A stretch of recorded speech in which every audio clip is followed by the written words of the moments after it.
joined by his wife Melania, as you see over there going up the escalator. He'll be heading towards the General Assembly very soon. We'll, of course, have live coverage of the president's speech. We're told, Jeff Zeleny, the president and his team, they've worked very hard in crafting the language to be as specific as possible. What are you hearing? We are told that indeed, Wolf. In fact, the president spent considerable time yesterday afternoon in between meetings with world leaders at Trump Tower working on this speech. He worked on it with Stephen Miller, a chief speechwriter and policy advisor. And really, this is the biggest foreign policy address, at least on this stage. And I'm told it will be in the vein of previous speeches we have heard the president give in Saudi Arabia earlier this summer, then in Warsaw, Poland as well, really shaping what he sort of shorthands America first, but essentially calling on other nations to do their share. But Wolf, I am also told by a senior White House official the president will also use very strong language on North Korea and will call on other world leaders to, quote, not be bystanders to history. That will be one of the takeaway lines of this speech, I am told, of course talking about the nuclear provocation, the rising nuclear threat from North Korea. That is one of the centerpieces of this speech. The president, of course, I'm told, not going to offer any really clue into what his intentions are, if he'll use military options or diplomatic options, but wants to sort of bring the world community together. And he was also going to rebuke and perhaps chastise other world leaders for not doing more on North Korea. Of course, China front and center in that, and Chinese President Xi Jinping is not here at this UN meeting, Wolf. But no question, North Korea will be the main threat to watch for in this speech that will go around 40 to 45 minutes, we believe, really filling in some more of the blanks of the Trump foreign policy that we're still seeing evolve, of course, Wolf, but a much more measured tone than we. We are told it's going to be a philosophical speech, and what that means is that the president. Hold on a second, because the President of the United States has just been introduced by the United Nations Secretary General. He's walking up. He's getting some applause, as you can hear. Let's listen in to the President. Well, he's about to be seated, but he's about to be introduced. I want to listen. On behalf of the General Assembly, I have the honor to welcome to the United Nations His Excellency, to invite him to address the Assembly.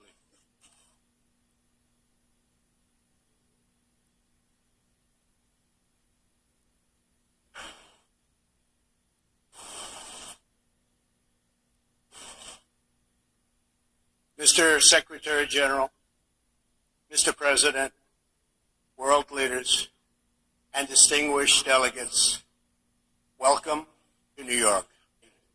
As a representative of the American people, to address the people of the world, as millions of our citizens continue to suffer the effects of the devastating hurricanes that have struck our country, I want to begin by expressing my appreciation to every leader in this room who has offered assistance and aid.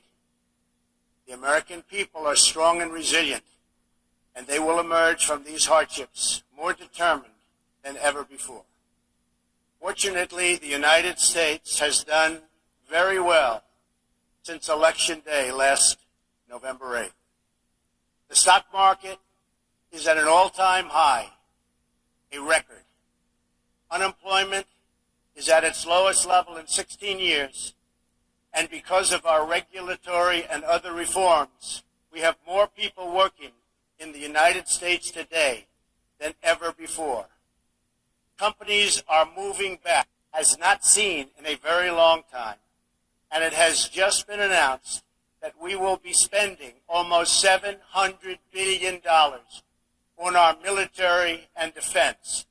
Our military, it has ever been. For more than 70 years, in times of war and peace, the leaders of nations, movements, and religions have stood before this assembly. Like them, I intend to address some of the very serious threats before us today, but also the enormous potential waiting to be unleashed. We live in a time of extraordinary opportunity. Breakthroughs in science, technology, and medicine are curing illnesses and solving problems that prior generations thought impossible to solve. But each day also brings news of growing dangers that threaten everything we cherish and value. Terrorists and extremists have gathered strength and spread to every region of the planet. Rogue regimes represented in this body not only support terrorists, but threaten other nations and their own people with the most destructive weapons known to humanity. Authority and authoritarian powers seek to collapse the values, the systems, and alliances that prevented conflict and tilted the world toward freedom since world. International criminal networks traffic drugs, weapons, people, force disrupt borders, and new forms of aggression exploit technology to menace our citizens.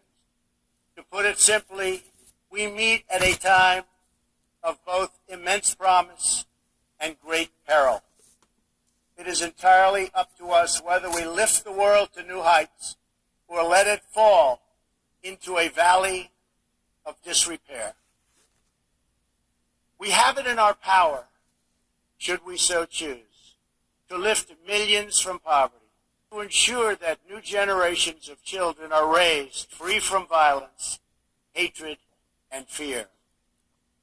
This institution was founded in the aftermath of 2 world wars to help shape this better future. It was based on the vision that diverse nations could cooperate to protect their sovereignty, preserve their security, and promote their prosperity. It was in the same period, exactly 70 years ago, that the United States developed the Marshall Plan to help restore Europe. Those 3 beautiful pillars, they're pillars of peace, sovereignty, security, and prosperity. The Marshall Plan was built on the noble idea of independent and free. As President Truman said in his message to Congress at that time, our support of European recovery is in full accord with our support of the United Nations, the success of the United Nations, strength of its members. To overcome the perils of the present and to achieve the promise of the future, we must begin with the wisdom of the past. Our success depends on a coalition of strong and independent nations that embrace their sovereignty to promote security, prosperity, and peace for themselves and for the world. We do not expect diverse countries to share the same cultures, traditions, or even systems of government. But we do expect all nations to uphold these 2 core sovereign duties, to respect the interests of their own people and the rights of every other sovereign nation. This is the beautiful vision of this institution, and this is the foundation for cooperation and success. Strong, sovereign nations let diverse countries with different values, different cultures, and different dreams not just coexist, but work side by side on the basis of mutual respect. Strong, sovereign nations let their people take ownership of the future and control their own destiny. And strong, sovereign nations allow individuals to flourish in the fullness of the life intended by God. In America, we do not seek to impose our way of life on anyone, but rather to let it shine as an example. It gives our country a special reason to take pride in that example. We are celebrating the 230th anniversary of our beloved Constitution, the oldest Constitution still in use in the world today. This timeless document has been the foundation and for countless millions around the globe whose own countries have found inspiration in its respect for human nature, human dignity, and the rule of law. The greatest in the United States Constitution is its first three beautiful words. They are, "We the people." Generations of Americans have sacrificed to maintain the promise of those words, the promise of our country and of our great history. In America, the people govern, the people rule, and the people are sovereign. I was elected not to take power, but to give power to the American people where it belongs. In foreign affairs, we are renewing this founding principle of sovereignty. Our government's first duty is to its people, to ensure their safety, to preserve their rights, and to defend their values. As President of the United States, I will owe countries. If the righteous many do not confront the wicked few, then evil will triumph. When decent people and nations become bystanders to history, the forces of destruction only gather power and strength. No one has shown more contempt for other nations and for the well-being of their own people than the depraved regime in North Korea. It is responsible for the starvation deaths of millions of North Koreans and oppression of countless more. We were all witness to the regime's deadly abuse when an innocent American college student, Otto Warmbier, was returned to America only to die a few days later. We saw it in the assassination of the dictator's brother using banned nerve agents in an international airport. We know it kidnapped a sweet 13-year-old Japanese girl from a beach in her own country to enslave her as a language tutor for North Korea's spies. If this is not twisted enough, now North Korea's reckless pursuit of nuclear weapons and ballistic missiles threatens the entire world with unthinkable loss of human life. It is an outrage that some nations would not only trade with such a regime, but would arm, supply, and financially support a country that imperils the world with nuclear conflict. No nation on earth has an interest in seeing this band of criminals arm itself with nuclear weapons and missiles. The United States has great strength and patience, but if it is forced to defend itself or its allies, we will have no choice but to totally destroy North Korea. Rocket Man is on a suicide mission for himself and for his regime.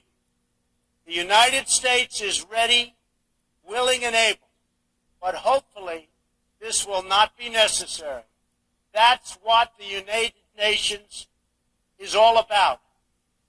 That's what the United Nations is for. Let's see how they do. It is time for North Korea to realize that the denuclearization is its only acceptable future. The United Nations Security Council recently held 2 unanimous 15-0 votes. I want to thank China and Russia for joining the vote, along with all of the other members of the Security Council. Thank you to all involved. But we must do much more. It is time for all nations to work together to isolate the Kim regime until it ceases its hostile behavior. We face